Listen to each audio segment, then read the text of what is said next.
Tonight on CFTK-TV News, we look at the aftermath of the devastating fire at Telegraph Cove. The BC child who was infected with avian flu is out of intensive care, and Vancouver police are still trying to solve a years-old murder case. Northwest BC's only television news team. We are CFTK-TV News. Good evening, I'm Cale Maslin, and here's what's making news in the Northwest and beyond. With the calendar having now flipped over to 2025, the city of Prince Rupert is set to get some major work done as the new year progresses. The work in question is overhauling their water and sewer distribution systems that have been in rough shape for quite some time now. The main area of focus will be on the Crestview area early this year, but other focus spots that will have work done on them include Shawaltland Road and Prince Rupert Boulevard. Work of this magnitude will likely cause major traffic disruptions, which you can learn more about along with the construction areas on the City of Prince Rupert's website.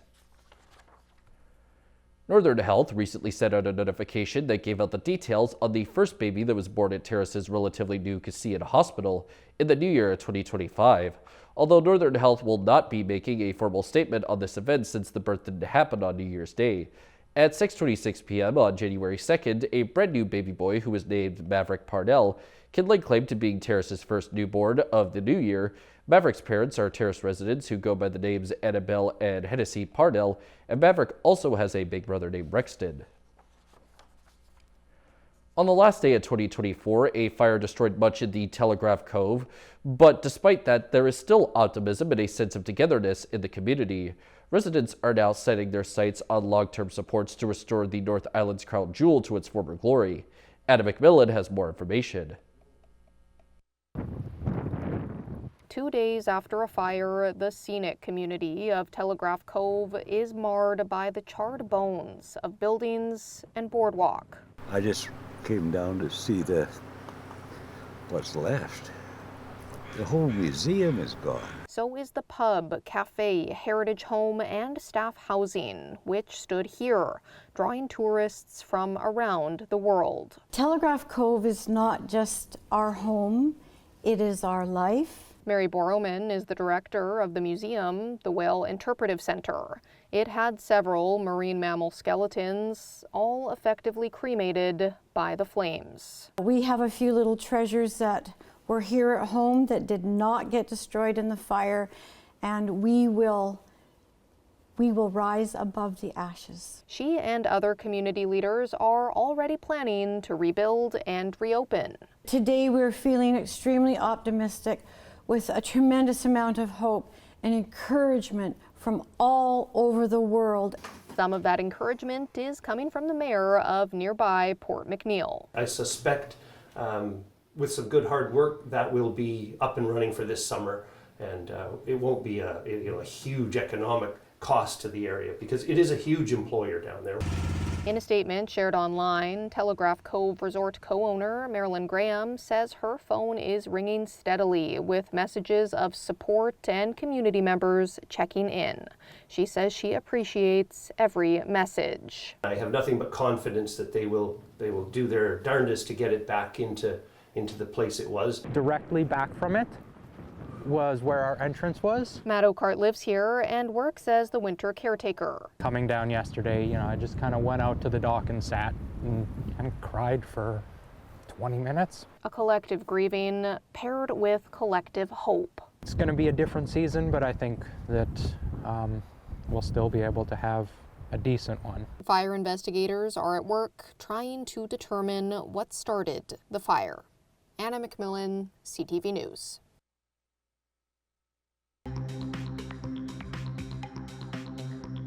Coming up next, several Surrey businesses also unfortunately had to deal with a serious fire.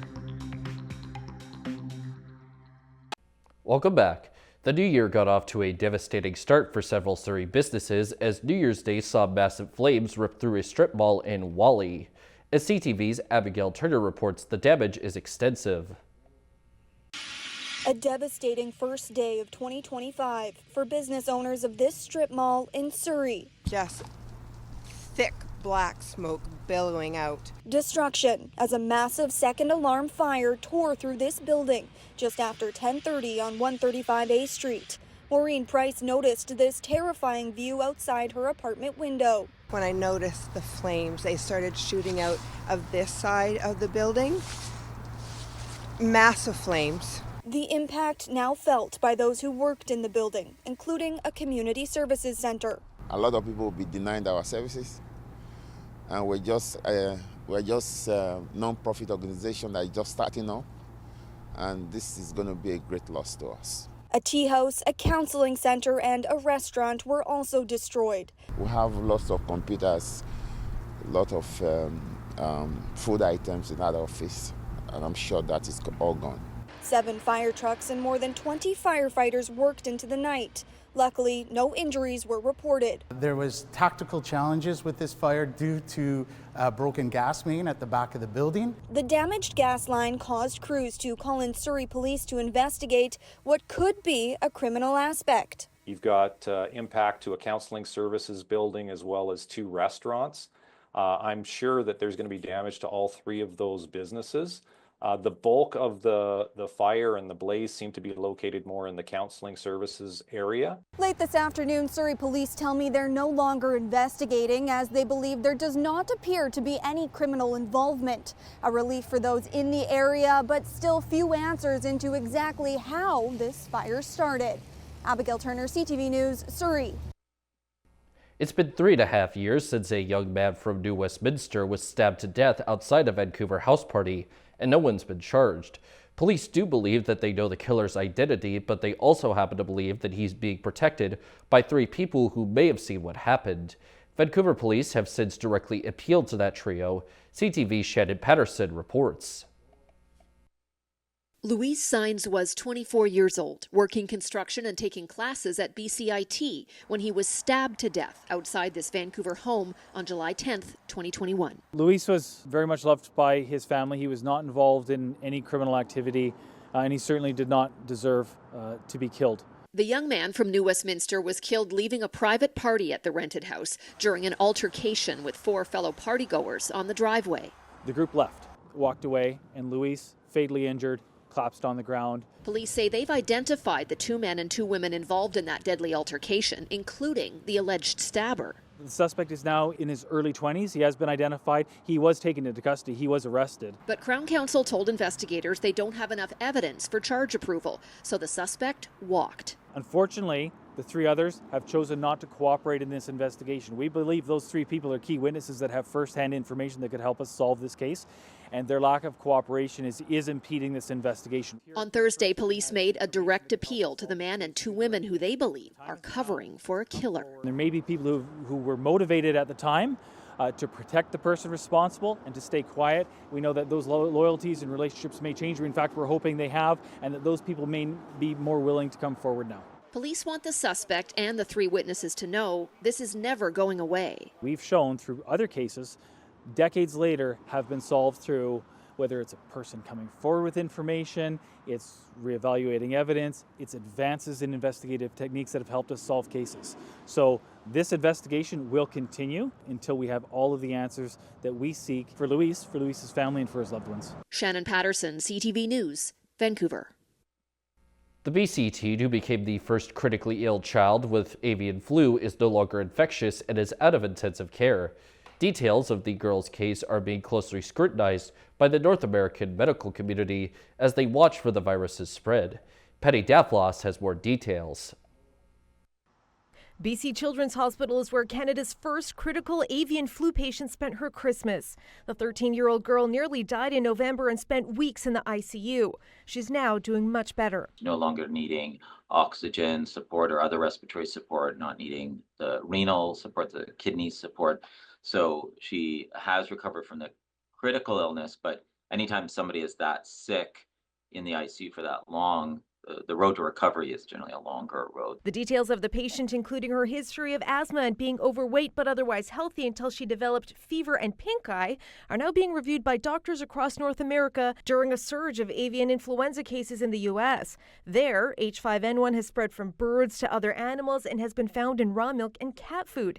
As of now, there's no evidence of human-to-human infection, but dozens of people have fallen sick. It's only a matter of time before one mutation by chance will be able to be spread from human to human.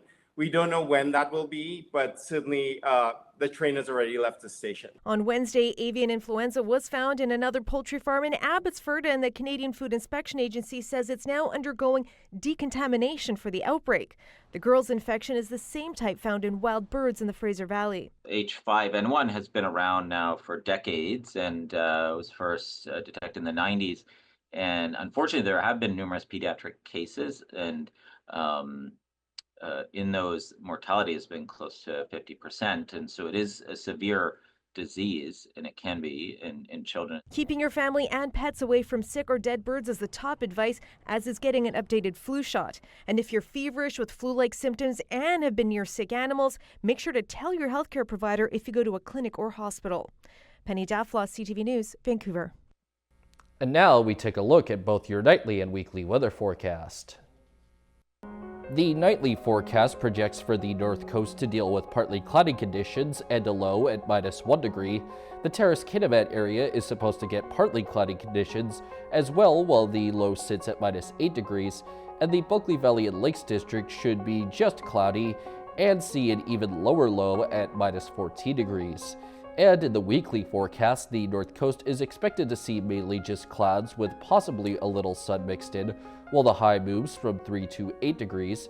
In the Terrace-Kitimat area, the upcoming week will also see lots of clouds and a little sun as well, but include a fair bit of snow, while their high shifts from -6 to -1 degree.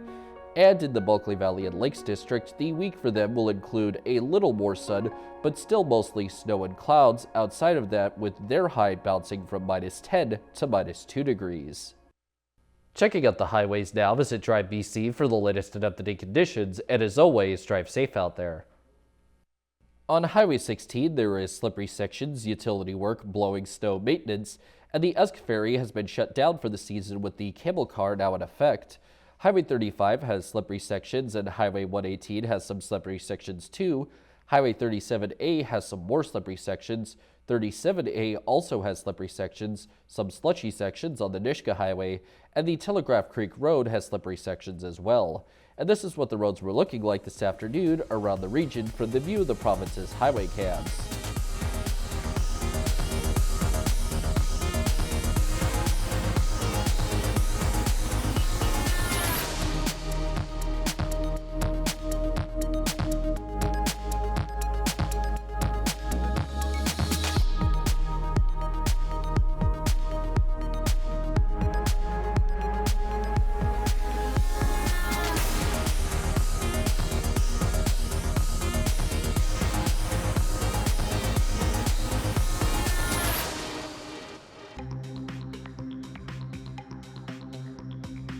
Still to come, the federal government is taking measures to reduce immigration.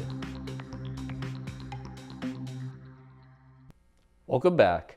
After years of rapid population growth, the federal government is reducing immigration levels by 20% and tightening rules for newcomers. And there's plenty of questions about the millions of people already here who are expected to leave the country. CTV's Rachel Aiello has the details. Lower the number of new immigrants coming into Canada. In an effort to relieve pressure on housing and social services, Canada is cutting back. In 2025, the target is 395,000 permanent residents, decreasing further in the 2 years following. And the government is also reducing the proportion of non-permanent residents following a surge in arrivals after the pandemic. The immigration minister admitted in the fall, did we take too long to adjust? I think there's some responsibility there. Though immigration lawyers warn that the system is so overloaded that the new plan hinges on more than 2 million people already in Canada leaving. We've got this huge influx of people on Canadian soil expecting permanent residence who won't get it. And so for that reason, the number one question is, how can I stay here? Among those asking this question, international students who are facing an intake cap that's shrinking by 10%. Work permit requirements are also becoming stricter, including for temporary foreign workers. And Canada is lowering its admissions targets for refugees and protected persons. As a result of these changes, Canada's population is on track to decrease marginally both this year and next.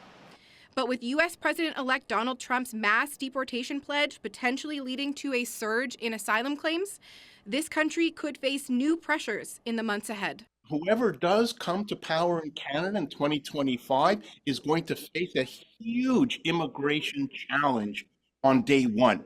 As the Liberals try to regain Canadians' confidence that the system is under control, Conservative leader Pierre Poilievre is set to campaign on his pledge to bring population growth below housing, healthcare, and job targets, setting immigration up to be a hot topic in this year's federal election. Rachel Aiello, CTV News, Ottawa. Fireworks shows lit up the night sky across the world on New Year's Eve, but not in Vancouver. The city went without for the 7th year in a row, and now information is emerging about what can be done to reignite the celebration. CTV's Craig Krause shows how one Western Canadian city did it without help. New Year's Eve in Toronto, Seattle, and then there was this in Vancouver. This is where we are. Empty skies, even though there was a crowd at Canada Place ringing in the new year. It's really fun, but I also get why they probably got rid of them. And the reason, like many things these days, came down to costs. We're certainly open to having fireworks on New Year's Eve in Vancouver. The city would love to do this, but some of the challenges are really just the cost. Just how much is it? Nobody at the city of Vancouver was able to provide us with the numbers for past shows. But the New Year's show in Calgary reportedly cost $45,000 and had no sponsor. City Councillor Peter Meisner says the cost of Vancouver lies in the additional security and policing the event, a bill that he says needs the support of a sponsor. If you are interested, please reach out to any of the councillors. CTV News spoke to former sponsor Concord Pacific, which says it is willing to look at proposals, but organizers from previous shows haven't even reached out. We tried to contact them, but they no longer have a working website and haven't updated their social media in years. The last time fireworks lit up the Vancouver skyline on New Year's, and for some Vancouverites, they're fine with that. There are lots of other things you can do other than fireworks. I feel like it scares pets. And there could be a local solution. We can depict so much with precision where fireworks are basically just a blast. Pixel Sky Animation is standing by ready to deploy its army of drones. It ticks all the boxes. It's green, it's techie, it's computers, it's different. It's not starting forest fires, it's not loud, and it's not hurting the wildlife. Possibly the future of celebrations that comes with a price tag about double that of fireworks. Now the countdown is on to 2026. Will Vancouver revive its yearly tradition or continue to go without? Craig Krause, CTV News, Vancouver. The FBI is leading the investigation into a deadly truck attack in New Orleans on New Year's Day. 14 people died and at least 35 were injured. In the meantime, college football's Sugar Bowl was played only a day in the city after the attack forced its delay. CTV's Mike Licouture has more on what the officials are calling a terrorism attack. In a show of defiance, Bourbon Street reopened to the public 36 hours after the terrorist attack, albeit with increased security. There was just as much police out in force before the Sugar Bowl at the Superdome. The college football game was postponed by a day in the wake of the attack. Investigators compare the last 24 hours to assembling a 1,000-piece jigsaw puzzle, sorting through hundreds of leads, video, and evidence collected from multiple scenes. We do not assess at this point that anyone else involved in this attack is involved in this attack except for Shamsuddin Jabbar. That admission comes after hundreds of FBI agents have been poring over thousands of pieces of evidence, including unreleased surveillance video showing Jabbar placing improvised explosive devices in coolers on and near Bourbon Street hours before he drove his truck into pedestrians, killing 14 people and injuring dozens more. They also say he rented the truck in Houston 2 days earlier and recorded a number of videos on his way to New Orleans, pledging allegiance to ISIS. Jabbar explains he originally planned to harm his family and friends, but was concerned the news headlines would not focus on the, quote, war between the believers and the disbelievers, end quote. The FBI is also categoric that there is no link between the New Orleans attack and the explosion of a Cybertruck outside Trump Tower in Las Vegas, even though that incident is also being investigated as possible terrorism and that both suspects served in the U.S. military. Meantime, victims of the New Orleans attack are being remembered by friends and loved ones, including Hubert Gothrow. 21 years old, still so much life to live and just taken too soon, and it's a tragedy. And now we turn our attention to how the stock markets are looking as of today compared to yesterday.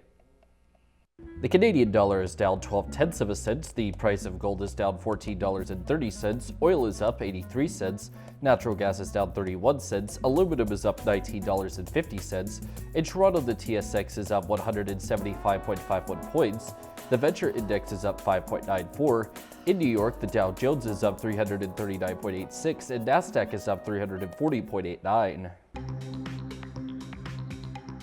Still ahead is a highly publicized legal case between a pair of movie co-stars. Welcome back. Actors Blake Lively and Justin Baldoni have filed competing lawsuits which ramped up a battle over allegations of what happened on the set of their film It Ends With Us. As NBC's Liz Kreutz reports, Baldoni's lawyers are vigorously denying Lively's claims that his behavior was sexually inappropriate. Tonight, Justin Baldoni's lawyer speaking out for the first time since Blake Lively accused the actor of unprofessional and sexually inappropriate behavior on the set of It Ends With Us and a coordinated smear campaign to damage her reputation. Was there a coordinated smear campaign to bring down Blake Lively? 100% no. Lively has filed a civil rights complaint and a lawsuit against her co-star, who also directed the film, where she claims that in retaliation for raising concerns, Baldoni and his team launched an online social manipulation campaign to destroy Lively's reputation. The New York Times published the first story about Lively's allegations. Now Baldoni and 9 other plaintiffs, including Baldoni's PR firm, are suing the paper for libel and say they plan to take further legal action. Do you plan to sue Blake Lively? Absolutely. You will? Yes. In the filing, Baldoni's lawyers contend text messages were taken out of context or excluded, including one appearing to show Lively inviting Baldoni into her trailer while pumping, which they say refutes Lively's claim that Baldoni would enter her trailer uninvited while she was undressed, including when she was breastfeeding. We plan to release every single text messages between the two of them. We want the truth to be out there. We want the documents to be out there. We want people to make their determination based on receipts. In a statement, the New York Times stood by its reporting and said we plan to vigorously defend against the lawsuit. A lawyer for Lively said nothing in this lawsuit changes anything about the claims and her complaints. While Lively previously said, I hope that my legal action helps pull back the curtain on these sinister retaliatory tactics to harm people who speak up about misconduct. Liz Kreutz, NBC News. A 48-year-old Army Reserve officer has sadly died in an off-duty climbing accident in BC. The commanding officer of the Calgary Highlanders has confirmed that Major Dave Peabody died back on December 26 while he was climbing in Kootenay National Park. Lieutenant Colonel Andrew Beauchamp called Peabody an outstanding leader and said that he was a valued member of the Canadian Armed Forces community in Calgary. Peabody served as an infantry officer with the Princess Patricia's Canadian Light Infantry after joining the Canadian Forces back in 2007, and he also served in Afghanistan in both 2011 and 2012. That is all of our news for now. From everyone at CFTK-TV News, I'm Cale Maslin. Thanks for watching.